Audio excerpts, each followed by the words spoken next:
valgo ir tave įmes į sriubą. O burokas tik tai juokės. Ha, ha, ha. Kas čia tokio, kas čia blogo? Nutarkuos virtuvė nošį, va tada ir tu žinoši. Apie žodžių mums padeklamuos Mildutė. Prašau, Mildutė. Du burokai, du ridikai, du arbūzai kaip didikai, du agurkai ir pušpa, šok per lysvę, o papa.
Pats turbūt brangiausias yra derliaus kokia dovana, kadangi kepama iš tų javų gardi duonelė.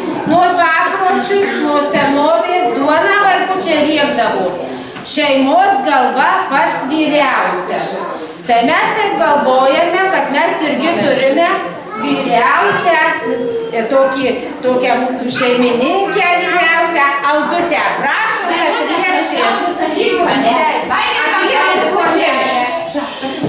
Ant mano delno guli duonelė, ant mano delno juoda riekelė. Tai verks duonelė, jei aš tingėsiu, jos nemylėsiu. Tinginio valgoma, verkia duonelė, ant mano delno ji verkt negali. O jūs mylite duonytę? Ar mylite? Tai kai visi turėsit paragauti, mes ją padalinsim ir duosim jums po